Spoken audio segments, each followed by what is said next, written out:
होगा। तो यहाँ पर लिखा हुआ, कल हम लोग पढ़े थे चाइना के बारे में, और चाइना के बारे में हम लोग पढ़े थे कि चाइना में 3 नदियाँ फेमस हैं, जाति समूह हैं, और साथ में उसका पढ़ते खान पान, और सबका हमने कल चर्चा बड़े विस्तार से किए थे। आज चलते हैं दूसरा जो देश है उसका नाम है जापान। और जापान में लिखा हुआ यहाँ पर कि जापान चाइना के यानी चीन के ठीक विपरीत भौगोलिक स्थिति रखता है, क्योंकि जहाँ पर चीन एक पर्वतीय देश है वही जापान एक द्वीपों से घिरा हुआ द्वीपीय देश है। तो इस बात को याद रखना है कि जापान जो है किस प्रकार का देश है, तो एक द्वीपीय देश है, एक आइलैंड है जो द्वीपों से घिरा हुआ है। जापान एक द्वीप श्रृंखला है जिसमें 4 सबसे बड़े द्वीप हैं, 4 द्वीप हैं, और चारों का नाम यहाँ मेंशन है। पहला है होन्शु, दूसरा है क्यूशु, तीसरा है शिकोकू और चौथा है होकोइडो। ये 4 द्वीप का नाम को एज इट इज याद रखना है जैसे मैंने लिखा है। चारों का नाम बड़ा इंपॉर्टेंट है, और चारों में से एग्जाम में कभी कभी होता है ऐसा कि कभी कभी पूछ देता है ऑप्शन हटाकर भी, तो आपको चारों का नाम याद रखिएगा तभी ऑप्शन में आपको टिक लगा पाइएगा। होन्शु, क्यूशु, शिकोकू, होकोइडो, ये केवल इंटर के लिए नहीं, आगे के एग्जाम में भी ये बड़ा इंपॉर्टेंट रोल है, इसको याद कृपया जरूर कर लीजिएगा। ये 4 महाद्वीप का मतलब 4 द्वीप का नाम जहाँ पर जापान बसा हुआ है। इसके आगे और भी है, उसको हम बताते हैं कि उसके आगे क्या लिखना है, कर लो, उसके बाद हम इसको एक्सप्लेन करते हैं। जापान के बारे में 2 शब्द लिखाए थे आपको हम, 2 बातें, 4 द्वीप का नाम, और यहाँ पर जो है लिखा हुआ है कि जापान का एक और द्वीप है, लेकिन ये द्वीप नहीं है, द्वीपों की श्रृंखला है, यानी रेंज ऑफ आइलैंड है जिसका नाम है ओकिनावा। यहाँ पर ओकिनावा बहुत इंपॉर्टेंट हो जाता है, क्योंकि द्वीप तो 4 है, वो तो इंपॉर्टेंट है, उसको याद रखना ही है। साथ में यहाँ पर एक अलग टाइप का क्वेश्चन बना कि ये द्वीपों की श्रृंखला का नाम क्या है, तो इसका नाम है ओकिनावा। तो ये कहाँ पर है, बहुत सारे प्रश्न निकलेंगे कि जापान में एक द्वीप की श्रृंखला है, उसका नाम क्या है, तो ओकिनावा।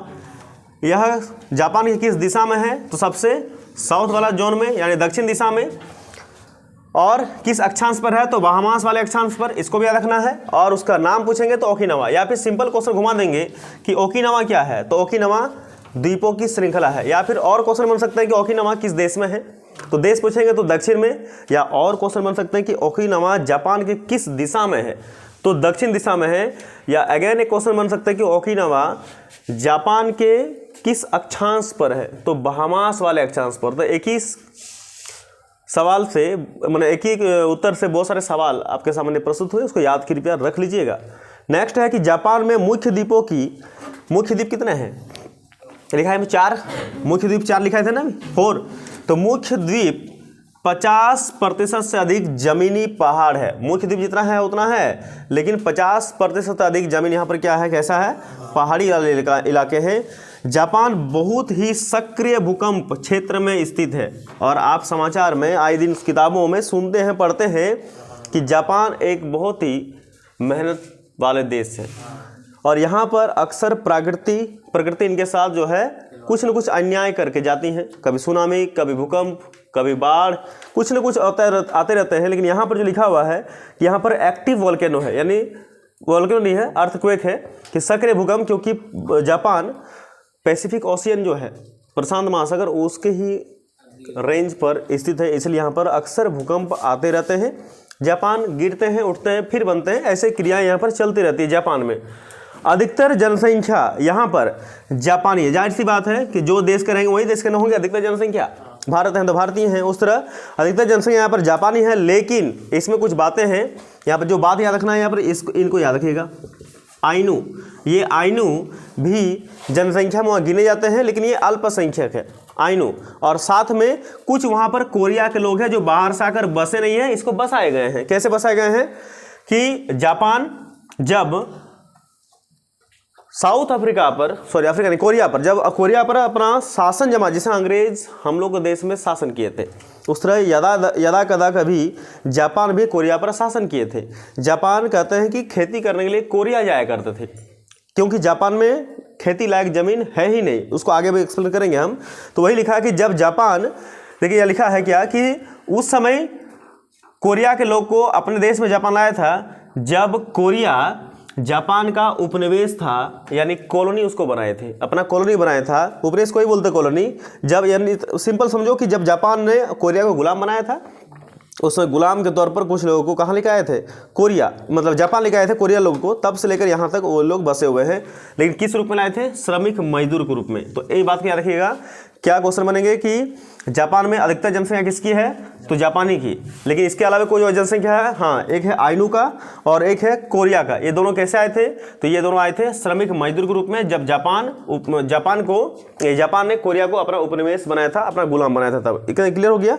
अब अंतिम पॉइंट देखिएगा, अंतिम नहीं नेक्स्ट में, कि जापान में पशुपालन की परंपरा नहीं है। ये देखिए, आप लोग घर में पालते हो ना, ऊँट, हाथी, घोड़ा हम लोग पालते हैं घर में, नहीं पालते हैं। अच्छा, अब भूल गए, बकरी, गधा, भेड़, हाँ, बैल, कुछ न कुछ काम से पालते हैं। मुर्गी क्यों पालते हैं?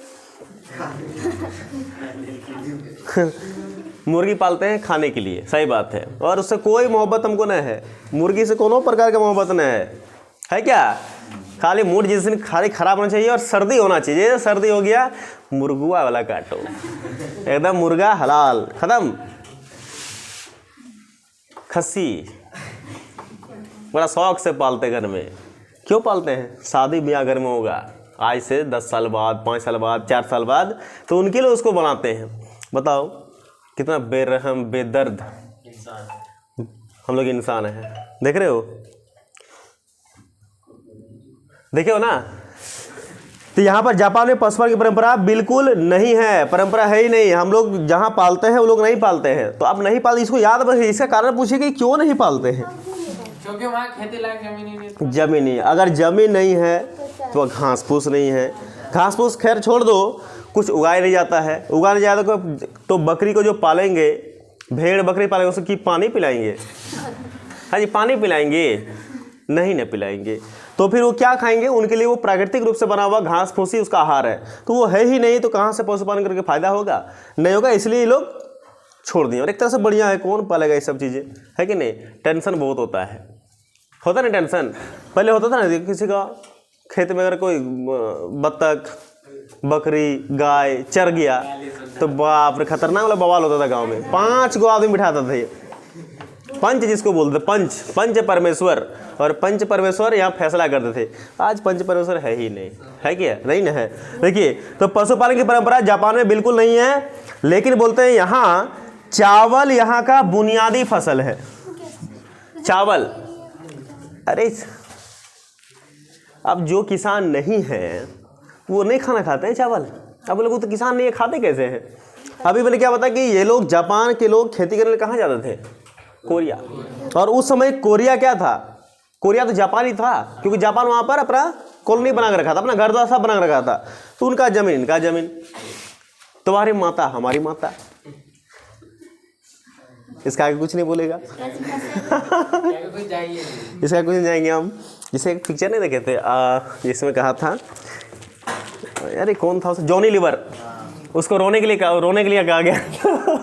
तो एक लाश पड़ा हुआ था, रोने के लिए गए थे। तो ये बौका इंसान बुझे नहीं क्या, बस उसने कभी देखा था कि इस तरह सांत्वना दी जाती है, मत रो, तुम्हारी बेटी मेरी बेटी, तुम्हारी माता मेरी माता। अब संयोग बस उसका दोस्त का पत्नी है, मर गई।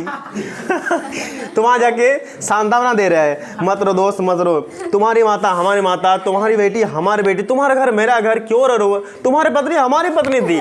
और उसके बाद उसको जो लगा डोज, मत पूछो। उसने याद रखना कि कोरिया, जापान जब कोरिया का अपना गुलाम बनाया था तो उसका सारा चीज़ अपना था, है कि नहीं? जैसे इंडिया का भी सोच लो आप लोग। तो इसीलिए उस समय जापान कोरिया में खेती करने जाते थे, लेकिन जैसे ही द्वितीय विश्व खत्म हुआ, कोरिया को 2 भागों में बांट गया, उत्तरी कोरिया और दक्षिण कोरिया। उत्तरी कोरिया को लेके चले गए अमेरिका, और नहीं, दक्षिण कोरिया को लेके गए अमेरिका, और उत्तरी कोरिया लेके चले गए USSR यानी रसिया वाले। तो वही उस समय जापान खत्म हो गया था, और उसका द्वारा की गई थी जो जमीन ली गई थी वो भी खत्म हो गई थी। कोरिया एक स्वतंत्र देश बन गया था, जो उस समय की बात है। तो यहाँ पर चावल एक बुनियादी फसल है, और मछली प्रोटीन का मुख्य स्रोत। आज भी मछली प्रोटीन के लिए तो खाया जाता है। मछली प्रोटीन के लिए बड़ा फेमस है, प्रोटीन मछली मिलता है। मछली का भोटी कभी खाए हो? हैं? कितना सुंदर लगता है। हाँ हाँ हाँ, माछक भोटी है, देखो तो मछली। लेकिन एक चीज़ यहाँ पर है, यहाँ पर सबसे कच्ची मछली बहुत फेमस है, सुन लो, उसको लिखा नहीं, लिखा देते हैं कच्ची मछली बड़ी फेमस है, उसका नाम है सासिमी या सुशी, जो उसको खाया जाता है। लेकिन इसको खाने का मतलब क्या बनता है कि ये सेहतमंद है, बहुत ज़्यादा सेहतमंद है, इसलिए। और दुनिया भर में फेमस है जापान का कच्ची मछली सासिमी या सुशी, जो दुनिया भर में फेमस है। तो इतना बात आपको समझ में आ गया है, इसको कृपया याद कर लीजिएगा। और एक नेक्स्ट पॉइंट बनता है, उसको लिख लीजिए, हम बताते, लिखिए, हम बताते हैं, लेकिन लिखना भी पड़ेगा। देखिए अंतिम एक लास्ट जो छूटा हुआ था जापान के बारे में भौगोलिक स्थिति में, कि कच्ची मछली, काचा माछ, अरे काचा बादाम भी था ना, को काचा बादाम बड़ा फेमस हुआ था।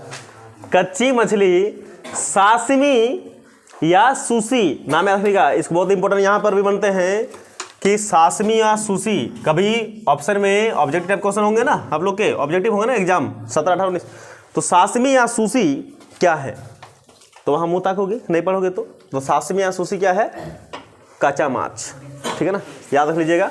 सासिमी या सुशी जापान का एक प्रकार का मछली है, कच्ची मछली, जो अभी बहुत ज़्यादा पॉपुलर हो गया है, लोकप्रिय हो गया दुनिया भर में, विश्व भर में, लिखा ना, बहुत ज़्यादा दुनिया भर में। क्यों लोकप्रिय हुआ? क्योंकि इसे खाना क्या माना जाता है, सेहतमंद, हेल्दी माना जाता है, इसलिए इसको खाया जाता है। तो ये जापान के बारे में कुछ भौगोलिक स्थितियाँ थी, चाइना के बारे में कुछ भौगोलिक स्थितियाँ थी, जो दोनों में बता दिया, आपको याद रखना है और एग्जाम में अगर आए तो उसको लिख कर ही आना है। चलते हैं अब दूसरे मोड़ पर, जापान की समाप्त होगी, अब चलते हैं, कहते हैं, प्ले कर दियो। जापान में यादा कदा कभी लिखा, तो उसको प्ले करता, पर कभी क्योटो में, क्योटो शहर है, मैंने बताया था, और इसके पहले के चैप्टर में आपको पढ़ाया था क्योटो प्रोटोकॉल के बारे में, तो जापान का एक जगह है। तो क्योटो में यादा कदा कभी एक सम्राट का शासन यहाँ पर हुआ करता था, एक सम्राट यहाँ पर कभी कभी रहा करते थे, कभी रहा करते, सम्राट, सम्राट समझते हो, राजा। कभी क्योटो पर, जापान का एक शहर है क्योटो, क्योटो पर कभी एक सम्राट का शासन हुआ करता था, लेकिन 12वीं सदी तक आते आते असली सत्ता शोगुन के हाथ में आ गई। तब यहाँ क्या बोलते हैं कि जब 12वीं शताब्दी आए यहाँ पर अभी 12वीं शताब्दी देखोगे, 16वीं देखोगे और 17वीं देखोगे, 3 शताब्दी देखोगे, 12, 17, 16 और 17। तो यहाँ पर बोलते हैं कि ये जो राजा वाला शासन था, सम्राट जो क्योटो पर शासन करते थे, 12वीं सदी तक आते आते ये शासन जो है सम्राट से छीनकर किसी दूसरे के हाथ में चल गया, यानी शोगुनों का हाथ में चला गया। असली सत्ता यहाँ पर कौन चला रहे थे, वो शोगुन लोग चला रहे थे, शोगुनों के हाथ में वो सत्ता हस्तांतरित हो गया, ट्रांसफर हो गया, जहाँ पर सैद्धांतिक रूप से राजा के नाम पर वे शासन करते थे, लेकिन राजा यहाँ पर था नहीं। यहाँ पर पहले क्या था, पहले सम्राट शासन किया करते थे, लेकिन जैसे ही शोगुनों के हाथ में ट्रांसफर हो गई सत्ता, तो शोगुन लोग यहाँ के शोगुन लोग शासन करते थे, यहाँ पर राजा के नाम पर शासन करते थे, राजा यहाँ पर था नहीं। कौन है यहाँ अंदर? अभी आ, लेकिन पहले बार काहे उसको परेशान करते हो? तो 1603 से 1867 तक तोकुगावा परिवार के लोग शोगुन पद पर कायम थे। इस बात को याद रखना, 1603 डेट याद रखना, 1867 याद रखना, ये डेट को याद रखना। 1603 से 1867 तक तोकुगावा परिवार के लोग शोगुन पद पर कायम थे। तोकुगावा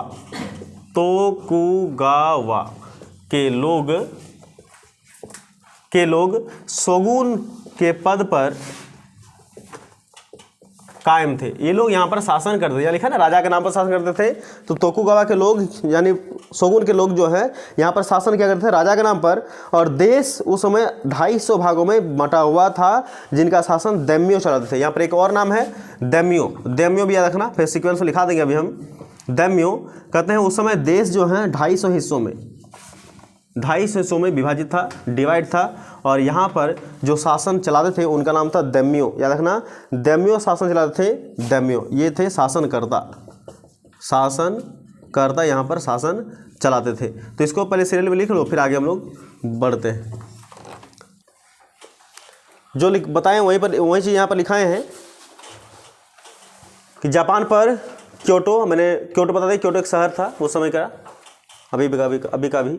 जापान पर क्योटो में रहने वाला सम्राट का शासन हुआ करता था कभी, लेकिन जब 12वीं शताब्दी आई तो उस समय वो जो सत्ता है, सम्राट का जो सत्ता है, वो सम्राट का सत्ता शोगुनों के हाथ में आ गई। यानी वहाँ जो भी राजा उस समय के थे वो राजा के से वो सत्ता छीन कर 12वीं शताब्दी में शोगुन के हाथ में आ गई। यहाँ पर आपको शोगुन याद रखना है, और शोगुन के साथ साथ 12वीं शताब्दी ये भी आपको याद रखना है, आ गई।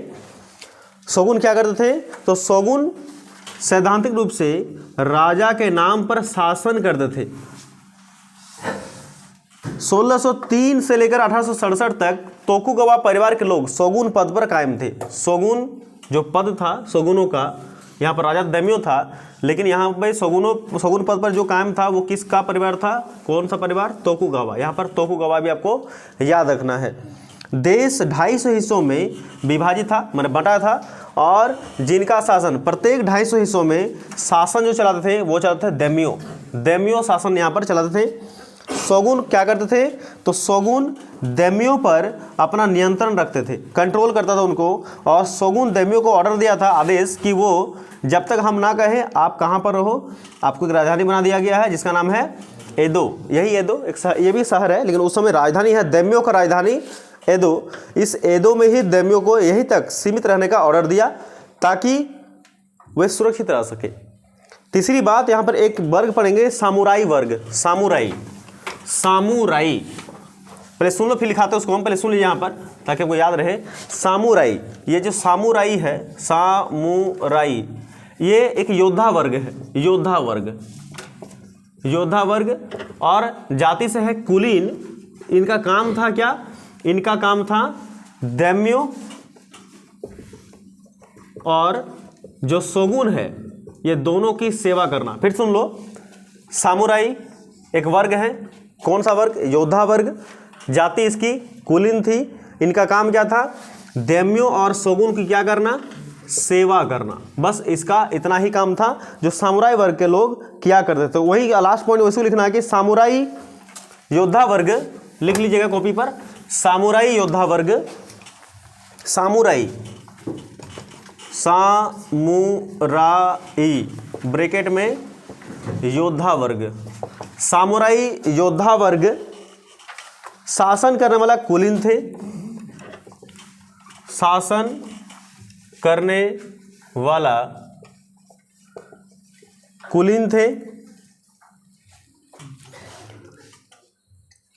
और वे शोगुन तथा दैम्यो की सेवा करते थे, और वे शोगुन तथा दैम्यो की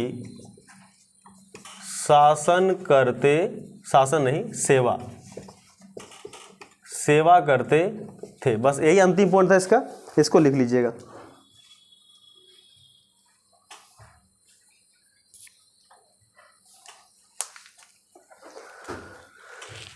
अब पढ़ रहे हैं 16, फिर पढ़ना है 17।